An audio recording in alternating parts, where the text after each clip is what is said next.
Namaste and welcome to this Wednesday 10 p.m. show. And today we are going to discuss the global weaponry and one of the most important weaponry that is called the weaponry called freedoms. And we have, as usual, Vibhuti Jha ji for you, and also you got Ruchir Sharma after a very long time. He's been traveling too much. and welcome Ruchir and welcome Vibhuti ji. नमस्ते और सभी So, दर्शकों को और आप सबों को गणेश चतुर्थी की शुभकामनाएं। yes, happy Ganesh Chaturthi to everyone. So let's get going straight away. Freedoms. Now, freedoms are what are the freedoms for? And before we start on freedoms, let us tell everybody that this is a show in English, as every Wednesday 10 p.m. show is. So, Richard, freedoms, are they for the welfare of the people who reside in democracy, or they are weapons in the hand of those who rule the international order? Depends on where they're deploying them. So it's very interesting, even from a language point of view, to see the difference between rights and freedoms. Many countries have rights in their constitutions. The UN and its member states have collectively agreed on the Universal Declaration of Human Rights. So then, when rights exist, why is there a need to differentiate this new concept of freedoms coming from one country, which has sanctified this word and turned it into this touchstone that's part of their holy book, and which they seek to export around the world? So in the US, they don't talk about rights or rights-based approaches. They talk about freedoms. And it's all about, as a sovereign citizen, I need to be free to practice my religion. I need to be free to own a gun. I need to be free to invade any country I want to capture its resources. When they say free and open Indian Ocean region or Pacific Ocean region, it means free for them to do what they want.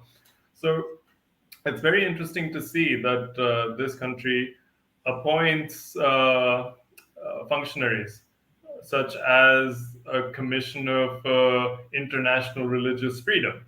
What does this international religious freedom mean? Why is an American bureaucrat concerning themselves with the definition and protection of this so-called freedom? Why do they get to define it? Why is it not collectively defined by all of the 192 member states of the UN? That the answer to that is really that it is weaponized. That this concept of freedom has become a stick with which you can beat countries into submission, countries that you want to have leverage of, countries which are not behaving in a manner that is conducive to your interests. Very rarely do you see an American ally being hauled over the coals about you're not respecting this freedom or that freedom.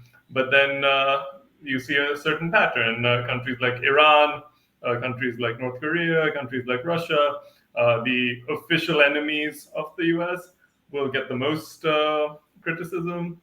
And then occasionally one of their allies will get a light tap on the wrist in the Gulf or in West Asia or in Latin America, or sometimes Europe, if you look at Hungary and Poland. But you can see very clearly how this concept is used as a tool in foreign policy and who it's used by and why. And actually, today, Pandit Satish Sharma ji was also supposed to join, and he has done a very important exposition of the freedom of religion. And one of the things that he disclosed, I think we'll have him soon, maybe in a couple of weeks. Today he got busy. That the East India Charter was free from freedom of religion until 1813. And the East India Company was forced virtually at gunpoint by the lawmakers, the parliament, the UK parliament. And then they included the freedom of religion. And I think I don't remember the exact wordings, Panditji knows it. And what it meant was the freedom of religion. When they incorporated that, it meant the freedom to convert. So that is what freedom to religion is. And now, of course, there's another one, that freedom of expression. Vibhuti, do you have freedom of expression in the US? If you want to be called fascist, then you have freedom of expression. Because the moment you express yourself against the left lily gangs, then you are immediately branded as a fascist. So, I wanted to say something, imperialism and everything else. I'm wearing a very special shirt for a very special reason, because we are talking about colonialism and how the freedoms are affected. This represents East India Company had set up India House on Wall Street. It is housed in one Hanover House. Name of the building is a heritage building, and the only thing Indian in the India House Club was there was nothing Indian there, unless I became a member. So the important part is that spice trade and commerce, these are always ways and means of expansion. What you call freedom to trade, freedom to do things, But I will piggyback on what Ruchir mentioned about freedom of religion that you referred to also. It is a weapon of the West and the Islamist. In the current frame of reference, and I want Ruchir's opinion on this, because he is the guest and I'm here to inquire with him, should India abandon or reject the entire concept of freedom of religion, because the domination and control is coming via the use of word freedom and freedom of religion. It's a tool. Islamists use it to impose their will. I will not accept yours, but you have to accept mine. And everybody else does that. But while freedom, a genuine freedom, is installed in our practices, we are the only authentic practice in the world which has no mandates, no restrictions, no impositions. Why have we accepted this institutional framework of freedom, which everybody else is using it against us? Well, why we've accepted it is because of the Constituent Assembly in the 40s and the context in which they were educated, and in which they had seen that other sovereign states, who at the time, there were very few ex-colonies that had sovereignty. So what model did you look at? You looked at Europe, and you looked at the United States, Canada, Australia, South Africa, New Zealand were still dominions. And they felt that, part of being a modern country is having this Charter of Rights and having these freedoms, without looking into how it should be adapted to the Indian and then wider Asian society or cultural norms or religions. And then it became dogmatic that people became so invested in this concept of secularism in India that they started calling themselves secular. But a person cannot be secular. An individual can't be secular. A state can be secular, or it can have a state religion.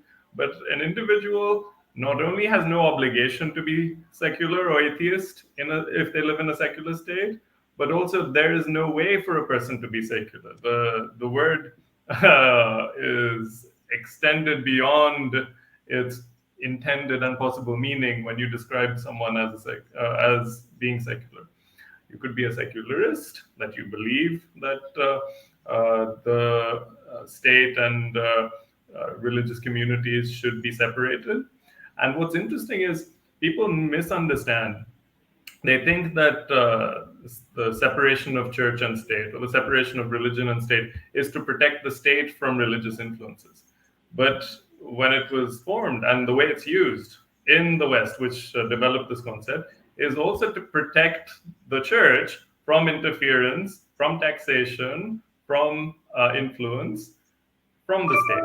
that that religious organizations are protected from the state appointing their clergy, protected from the state taxing their religious institutions and their properties, protected from the state banning or disallowing their practices. And we haven't absorbed any of that.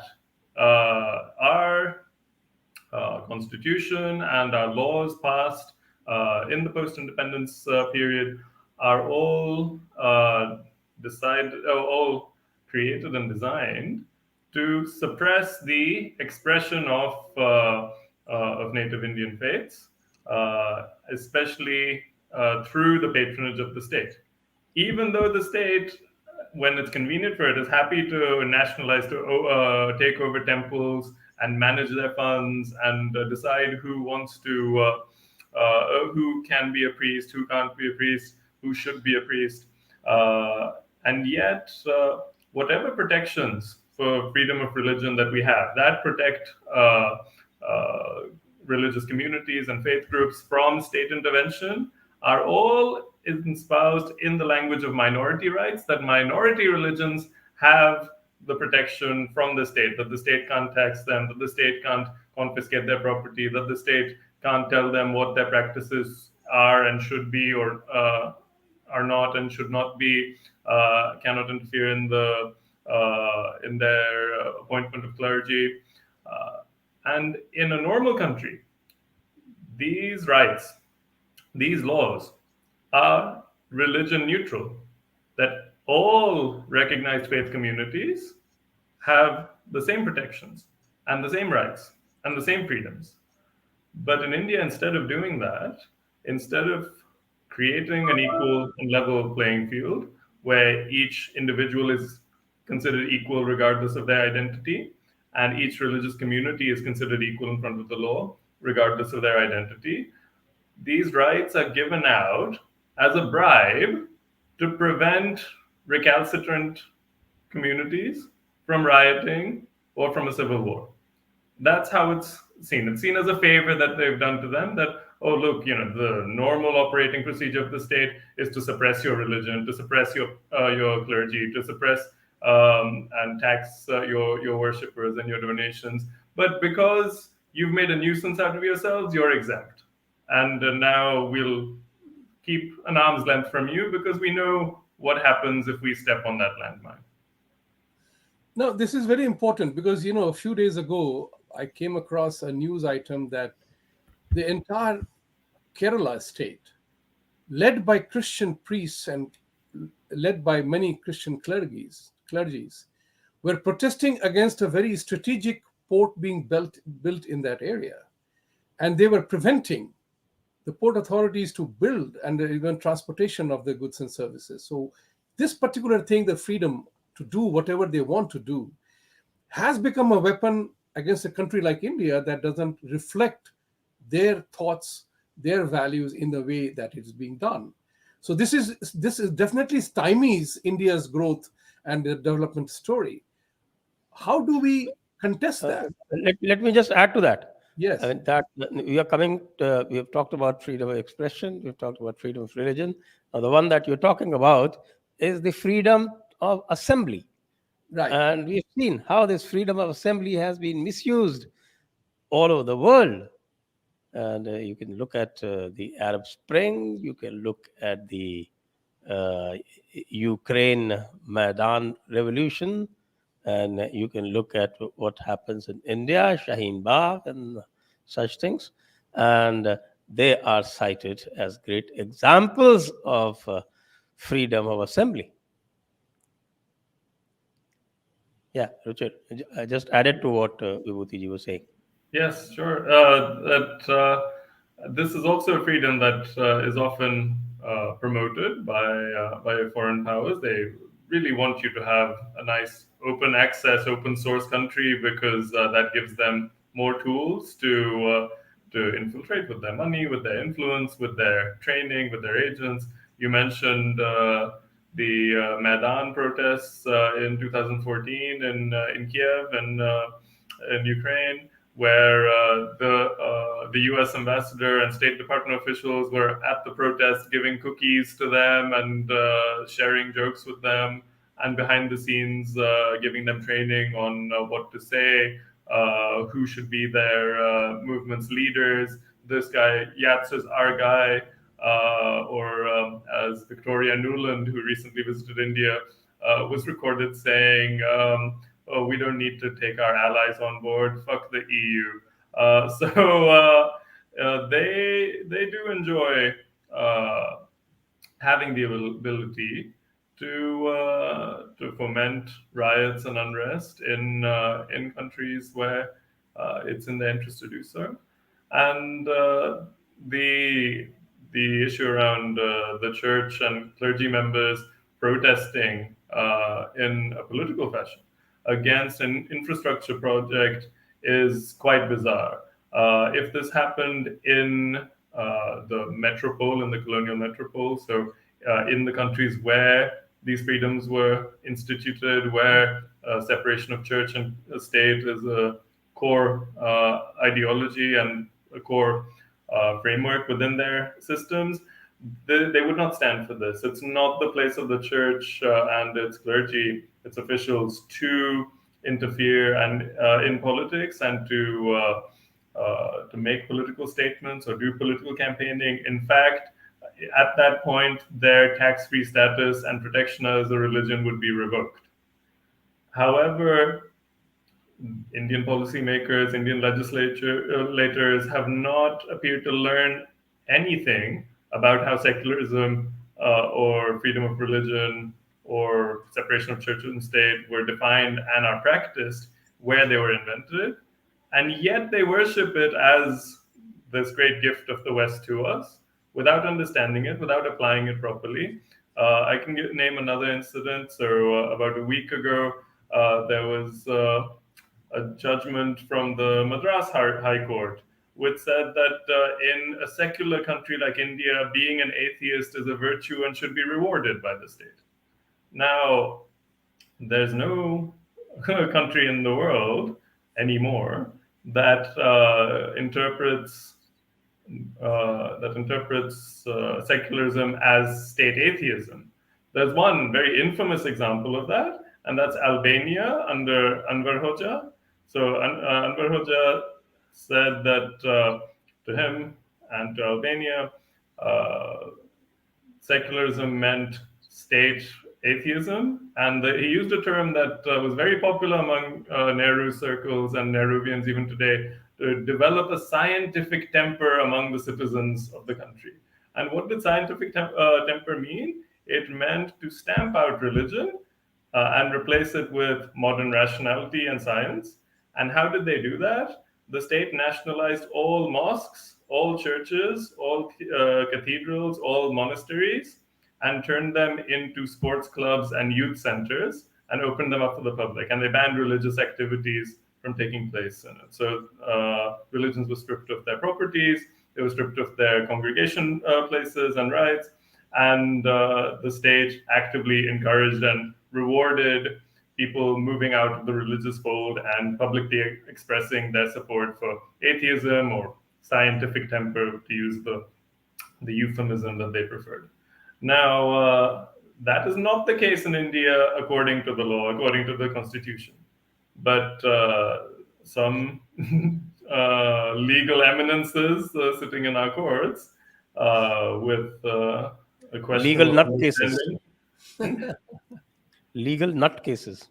Yes, with a questionable understanding of the law, of the constitution, of these concepts, have taken it to mean that secularism means state atheism. Let's reward everyone for being an atheist.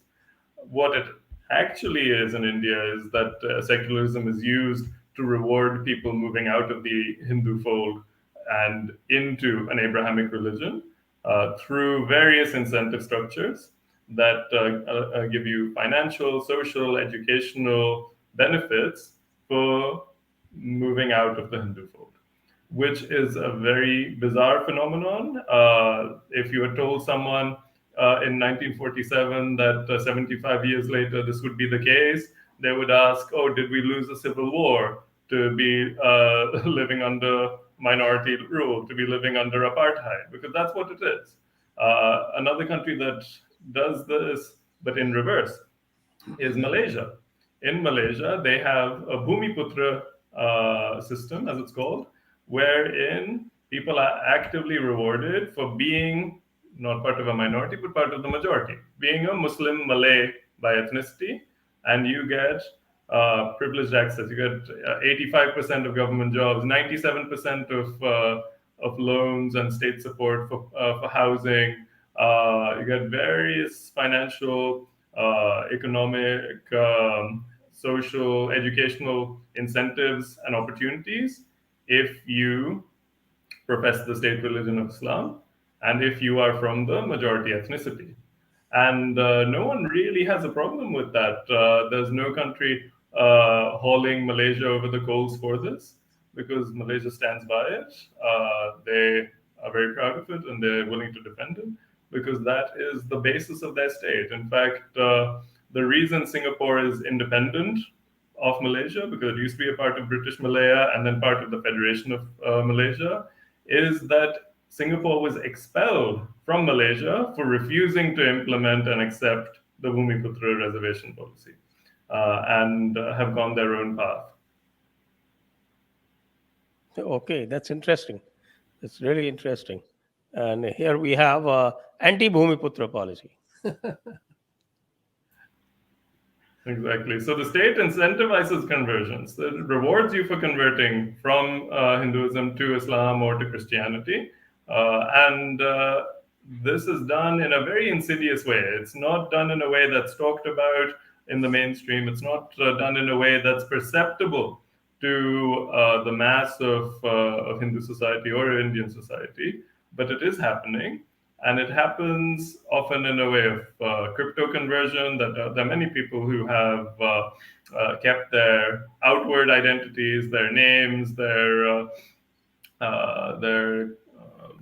way of dressing, the way their even their caste relationships and community kinships, while secretly having converted and being part of a church or being part of a jamaat, and using that as leverage to be rewarded by the state.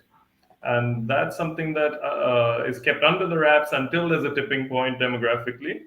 And you find that now X district has become, let's say, a minority majority district, to use one of the terms that goes around. And then it insists, for example, Malappuram in Kerala insisted on being a district of its own because it became Muslim majority. Next, you're going to see Kanyakumari district in Tamil Nadu, which is now a majority Christian district. You'll see increasing political unrest there and social segregation. They'll say that we're different, we're special, we demand special treatment. You should only post a district magistrate of our community here. You should only post a superintendent of police from our community here. We want our own district to be carved out so that we can be a more forceful majority. And the state often, in order to rent or buy, but more accurately rent harmony from them, will acquiesce to these demands and will keep surrendering to them because they don't have the vision or the understanding or the tools to reverse this change once it's already happened, and they don't have the willpower to stop it while it's still happening. Quite right. I would request all the viewers to please keep asking your questions. Vibhuti Ji. Yeah, one of the things which happens is that freedom is one single word, which is what is used to control, but it makes things very aspirational for people. And one of the smart things I would say that you have to always admire what others do to understand how they are operating. And one of the things they do is build institutions around them. And that's what is interesting to know in this world right now, is that how they make everything else aspirational. So everybody wants to win. Every movie wants to win and Oscar, Emmy, Pulitzer, World Cup soccer, World Cup cricket, Olympics. These are all institutional frameworks under which it is a European origin for all of it. The rest of the world follows. Look at NATO itself. Is a war club which no other continent has anything like that. So how does an economy, a power or entity like India and Asia contest that part of it? It is all meant, or it seems to be, trying to control, dominate culture, economies, and things like that. What is the way out of that? Or do we just follow them? Yeah. There's more than one country in Asia that's already shown the way. That you see China, you see Iran, you see Vietnam. The US doesn't dare try any stunts like this. The church doesn't dare try any stunts like this. The Ummah doesn't dare try any stunts like this in these countries because they understand that these states have drawn a red line against foreign interference through religious groups and are both willing and able to punish transgressions.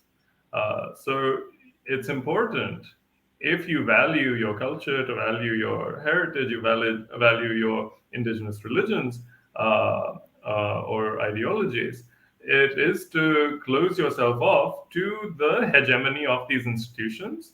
That's the first step. And then the second is to create your own set of institutions that make it socially aspirational and set what an ideal is so that society is guided in that direction. Iran does that with Shia Islam. It's the only Shia state in the entire Muslim world.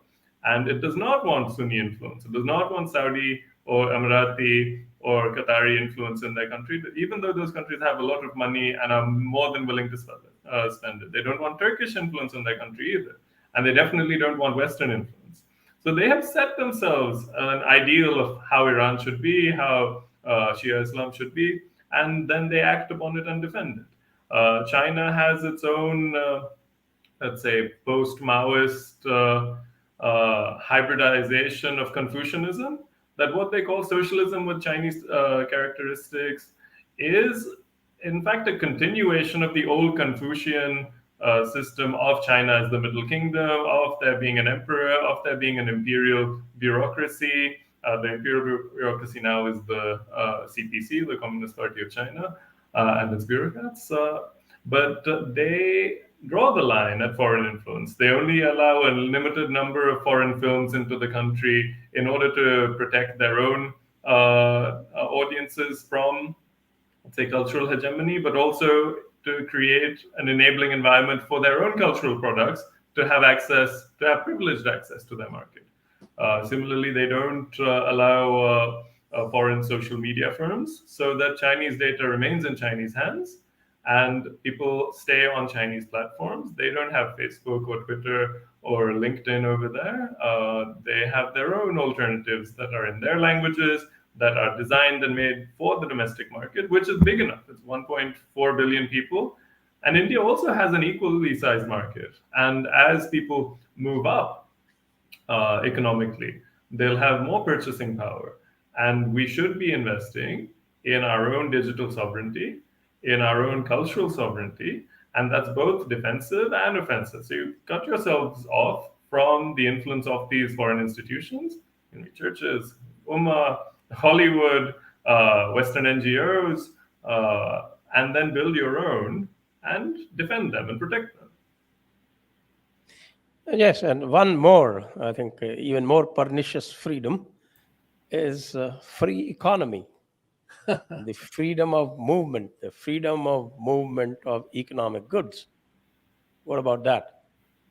Oh yeah, that's in fact I think the most deployed one, and for better or worse, that's become standard wisdom now in the past 30 years. It was pushed very heavily in the 80s and 90s by the World Bank and IMF through structural adjustments and conditionality. So in order to access financial aid from the World Bank or from the IMF, they would force you to make reforms in your economy that were designed for economic freedom or freedom of movement of goods and people.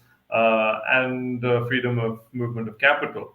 What this actually meant was opening up your markets for existing multinationals to access your market both as a source of cheap raw materials and cheap labor, as well as a market for finished goods, which is exactly the old system of British colonialism and mercantilism, as it was called.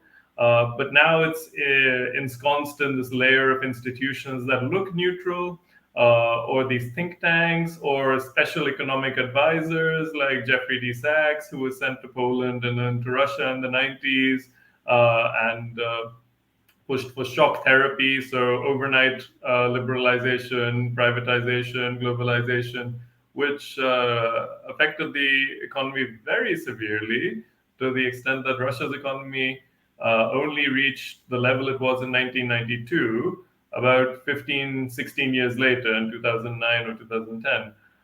In fact, he now regrets his time there, and often talks about the damage that this sort of ideological approach to economics can do. The best example of the institutionalization of these economic freedoms is the transformation of the European Union from what used to be the European Economic Community up till the 80s into what we now know as the European Union in the 90s and 2000s. There were various processes that took place there. So there was the accession of new members in Central and Eastern Europe. So former Warsaw Pact states, former Comecon states, so Poland, Hungary, Czechia, Slovakia, Romania, Bulgaria, Slovenia, Croatia, and then the three Baltic states. They were invited and accepted into the European Union, but the conditions involved in that were very arduous and onerous, and caused them to willingly, or whether it was by choice or compulsion, depends on who you ask, to open up their economies to specifically Western European capital. So Dutch banks, French and German industrial companies would swoop in to these countries who had adopted EU legislation and EU regulations and norms, which said that, oh, your factory in your country doesn't meet EU norms on pollution anymore. But you also don't have enough money to retrofit it or to fix it. So how about you sell it to Volkswagen, and they would privatize it at a very low cost, and then Volkswagen would have a wonderful factory in Eastern Europe where they could pay 1/10 of the wages that they paid in Germany, and then still charge the same price on the finished good when they exported it back to Germany or outside the continent. And there was no way to put any tariffs or customs duties, because now they were all integrated with freedom of movement of goods and services and of capital. And then also there was the freedom of movement of people. That one of the big selling points of becoming a European Union member is that you would get a European Union passport that would allow you to live and work in any of the 28 member states. What did this lead to? It led to the big established member states, the rich member states in Western Europe, sucking up all the talent from the new members from Central and Eastern Europe. They would take the best talent and bring them to Munich or to Amsterdam or to Paris and pay them slightly less than they would a native employee, which led to a stagnation of wages in Western Europe, which is bad for the workers, but very good for companies. So for 20 years, wages have been stagnant in Western Europe, while also decimating the working age population in the new member states. So that now they have a huge population, an aging population of pensioners, and not enough young people to fill up all the jobs, not enough taxpayers to fund the social system and fund the pensions. And it has created a very tenuous situation at both ends, because stagnant wages in the West, in Western Europe, are causing unrest.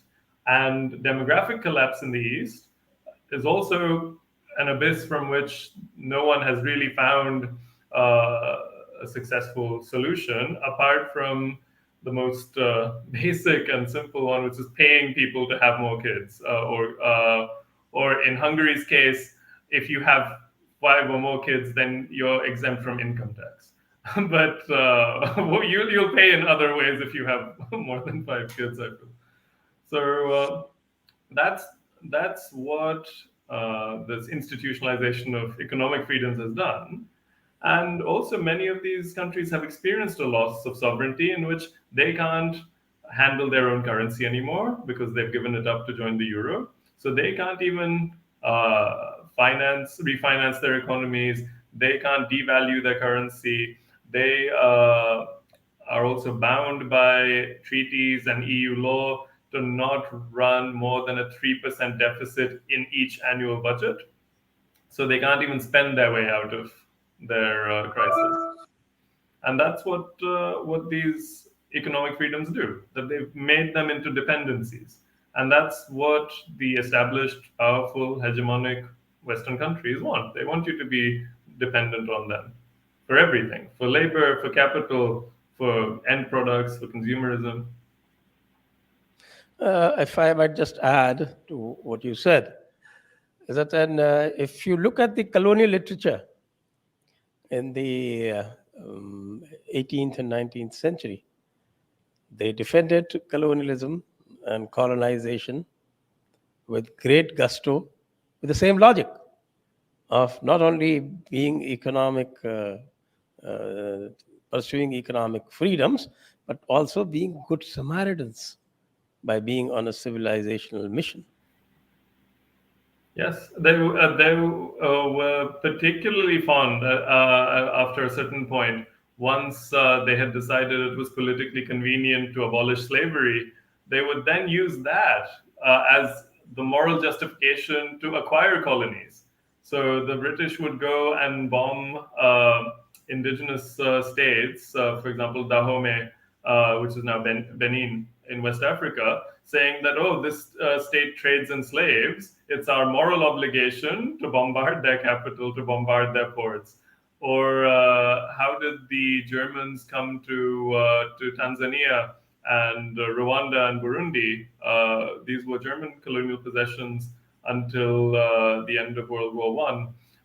They said that, oh, it was to stop the slave trade in these uncivilized places. And when they acquired these colonies, they soon realized that it was quite profitable to keep the slave trade running. So they just diluted it enough to assuage their conscience without affecting the economic viability of their colonial possessions. And all this time, while the British claimed that they were the first to abolish slavery and they went around on this moral crusade, they replaced the slaves they had in sugarcane plantations in Fiji and Mauritius, Trinidad and Tobago and Guyana with Indian indentured servants. So you renamed it from slavery to indentured servitude just because there was a contract that this poor chap probably was coerced into signing without understanding. And then were trafficked halfway across the world and not given any means to even earn their way back to the homeland. And another point to add on that is that as much as the British like to claim that they were the first to abolish slavery in the 1820s, 1830s, the first to abolish slavery was Chhatrapati Shivaji in the 17th century. With a very famous declaration where he told the Dutch and the Portuguese to cease the slave trade, the transport, buying and selling of slaves in his territories, and that this was punishable under Hindavi Swarajya. And that's something that we should be very proud of, that European and Turkic trade in slaves in India was banned outright by Chhatrapati Shivaji. and was pursued.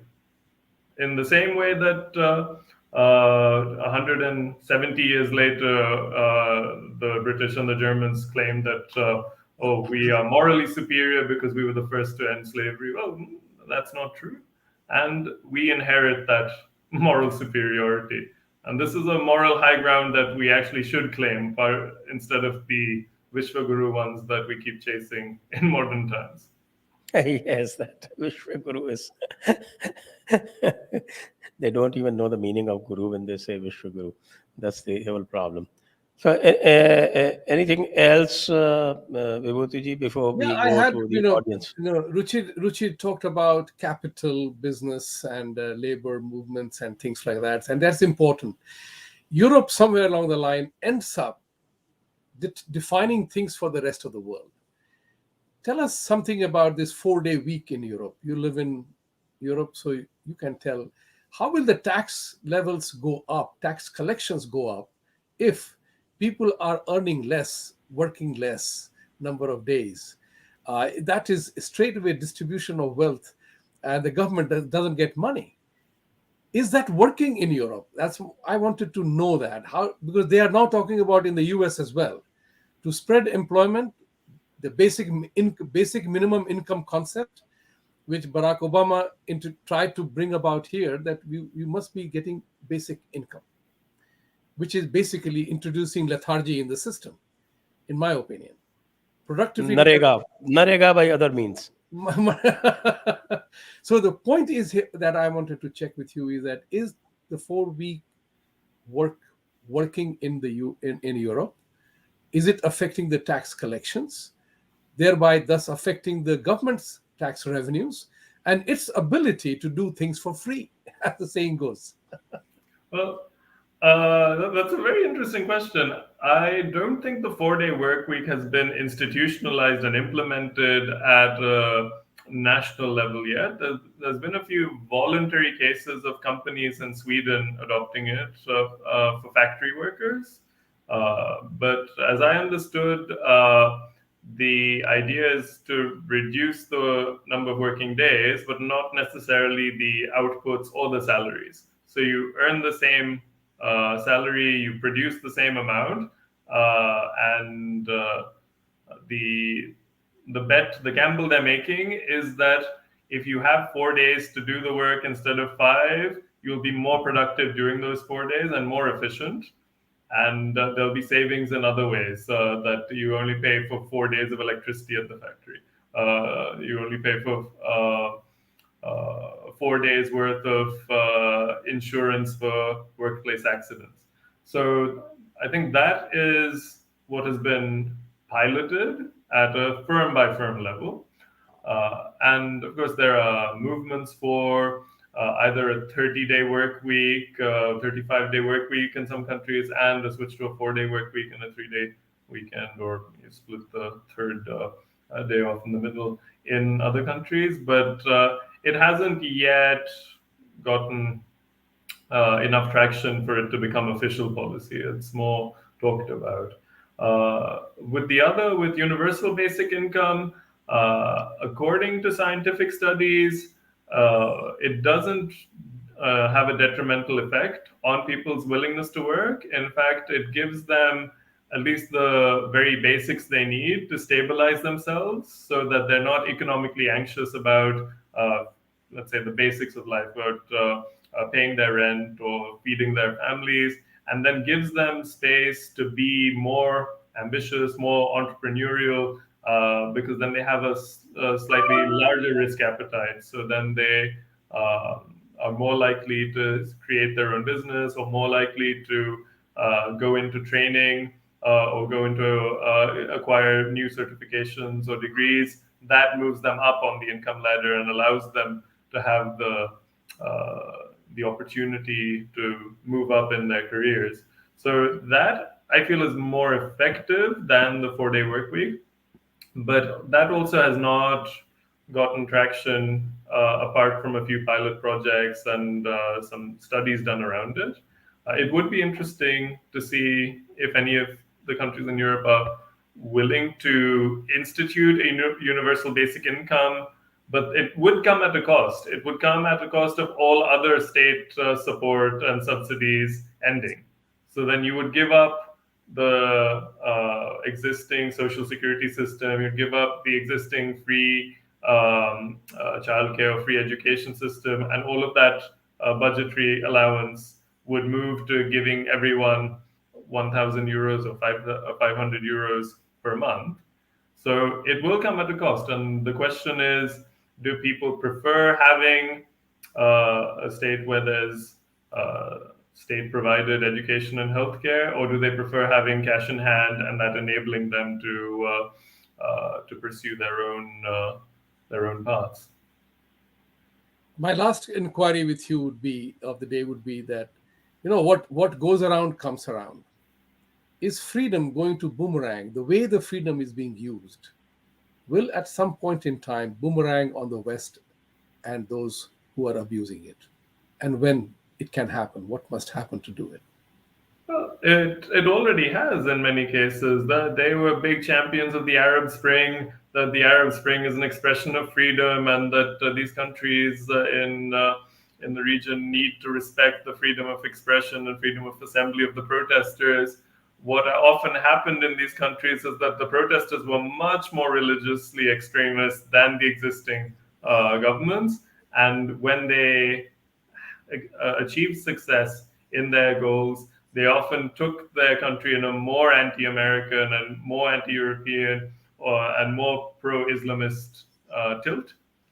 But also the unrest that it caused led to civil wars in Libya, which had a second-order effect that now Libya is run by various factions of warlords, many of whom captured and enslaved Black Africans from Chad or from Mali or from West Africa, from the Francophone regions of Africa, and then trafficked them to Italy across the Mediterranean. Similarly, the Syrian civil war, which was pushed for by the West, has led to the Syrian refugee crisis, and people who have sought to take the very dangerous path into the European Union by crossing the Mediterranean.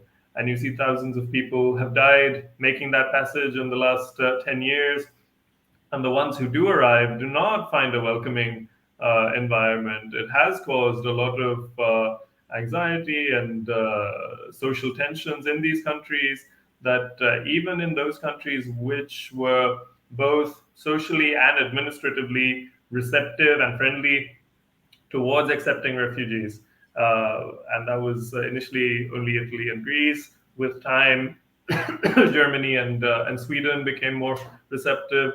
They've all experienced a backlash. They've all walked back from their initial positions and have become more nationalistic, have become more right-wing, have become more anti-refugee, more xenophobic, and have been reduced to, the EU has been reduced to paying Turkey. So they pay off huge amounts to Erdogan for his essential services and stopping the flow of Syrians to the EU.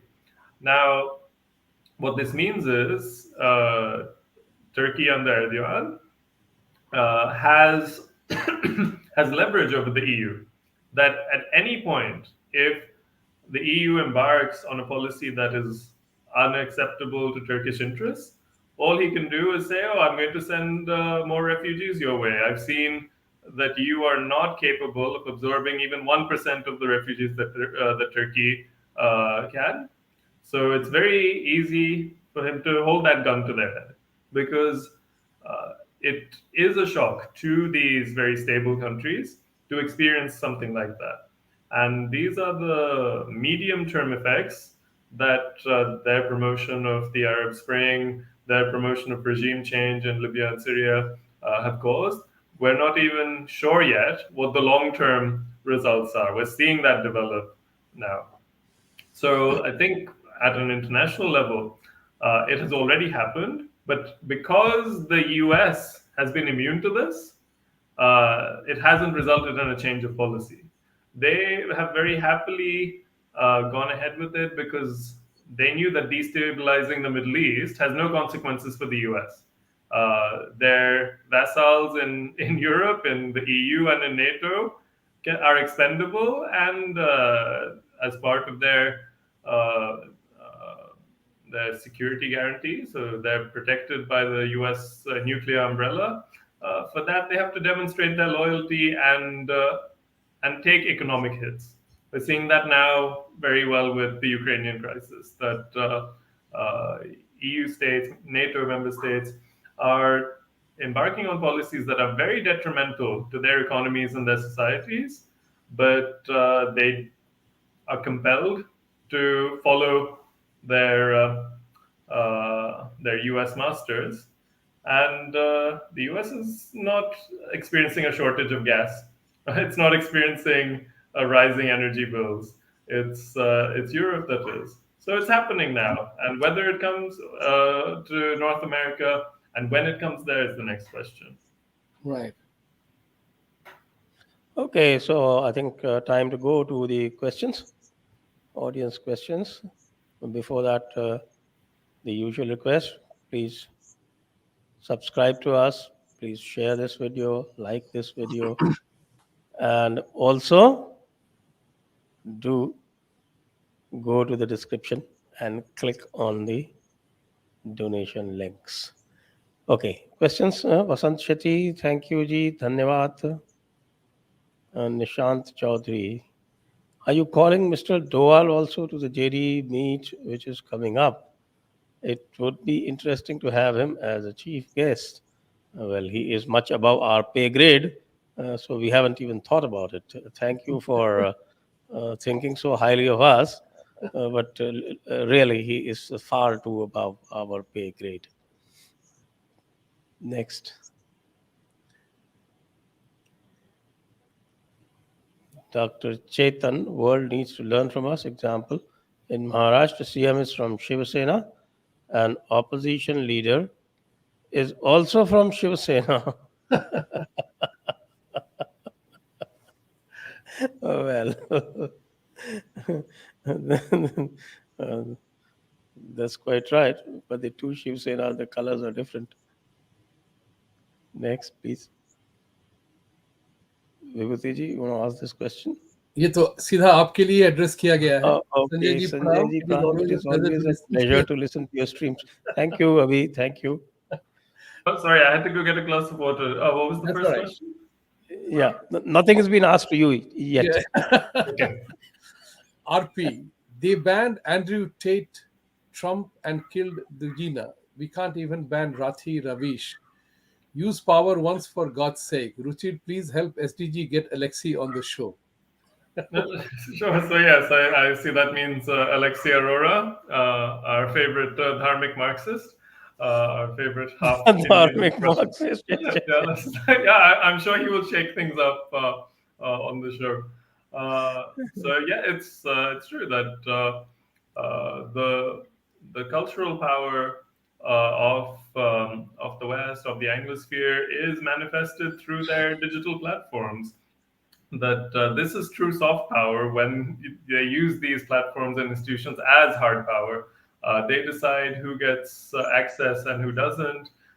They can ban inconvenient users and narratives, and it's only our own foolishness and weakness that we don't do the same. I don't know what we're scared of. Well, yeah, Twitter has to leave India because they don't want to follow our laws. What, 15 people? Then so be it. Who's Yeah, bothered about Twitter? those 15 people will go work at Byju's probably. Then they can scam someone else. So I don't particularly care what happens to a dozen or so people. But because Twitter and Facebook and Amazon are extensions of the US state, or at least act that way and are protected that way by the US, we're scared to act. Okay, next. Jai Bharat, Jai Punjab. Modi ji protects Hindus in US, EU, Australia, not in India. No, he doesn't. He protects Sikhs in the West. He and our embassies and our Minister of External Affairs very keen to show their great caring for the Sikh community when they experience racial attacks in Canada and the UK and the US and Australia. I'm yet to see them do that for Hindus. So it's consistent behavior. They speak about who they want to speak, and they are silent about the ones they want to be silent about. Next. Mohit Kumbojkar. Thank you, Mohit. Krishna Sundar. Krishna Sundar. Will Norway do? Will Norway do better than EU countries this winter? Well, yeah, Norway very smartly chose not to join the EU. They also are very wealthy thanks to their fossil fuel reserves and their sovereign fund that comes from those profits. I think yes, they would do better than the EU, but we should also remember that Norway is quite a committed member of NATO and quite a bulwark of anti-Russian sentiment in Europe. So who knows? They might commit harakiri after all in demonstrating their loyalty to the project. I just received a message from somebody that electricity bill today for a small coffee shop in Westmeath, UK is £9,837. Tens of thousands of small and medium businesses will close by year end because of the energy problem. How is it affecting that? It's a piggyback to the last question, if you may want to answer that. Yes, well, as it is, small business owners were very negatively affected by the lockdowns and pandemic measures for 2 years, 2.5 years. And now, as they're recovering, to be faced with this huge spike in their input costs would make many of them unviable. I don't know how much of a cash reserve many of these small proprietors have to be able to absorb this for more than a couple of months. Beyond that, they would either go into debt in order to just keep the lights on in their establishments, or they would see financial sense in shutting down operations, whether temporarily or long term. Now, what that would lead to is again the kind of socioeconomic anxiety that leads to the rise of extremist parties, of new ideologies, of new protest movements. You've already seen farmers in the Netherlands rise up. Today there was a protest in Dresden in Germany where farmers drove their tractors through the city center. And you might see urban bourgeois types, urban proprietors of small businesses also rising up. In many of these countries, these medium-sized enterprises are the core of the economy. Next. Okay, so that brings us to okay, there's one more. Mohit Kumbojkar, given radical Islam is a common challenge, will it be possible to team up with China by settling our border disputes and taking on the rest? But that's for China to choose, not for us. Yes, I think we've shown more than enough willingness to treat China as an equal, to treat China as a partner, but they have not reciprocated. And the issue goes deeper than just the border disputes. It's not just that they don't agree to our perception of the border, the Indo-Tibetan border. It's a larger mentality at play where they see India as a weak state, as a soft state, so they take these liberties with us. Us settling the border disputes only buys us a bit of time. Vajpayee tried to do this. He recognized Tibet as part of the People's Republic. Did that stop incursions 20 years later? No, it didn't. And that's something that will only be addressed when we reform India into a second republic, because the Chinese foreign policy establishment and defense establishment believe that India is a country lacking in its own indigenous institutions, is lacking in self-respect, is very happy to have inherited British institutions and British mentalities, and that makes us not fully sovereign, so we can be pushed around very easily.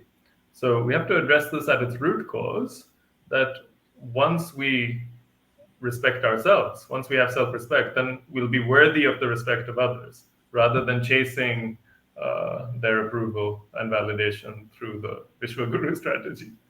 True, the Vishwaguru, the appeasement, universal appeasement strategy. That's what is working over time.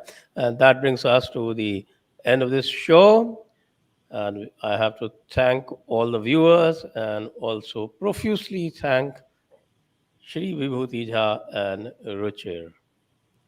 Thank Jai you. Hind, Vande Jai Hind, Mataram. Jai Mataram. And we sharp closed in 1 hour time. That's wonderful. Congratulations, Sanjay ji. Very good Thank you. timing.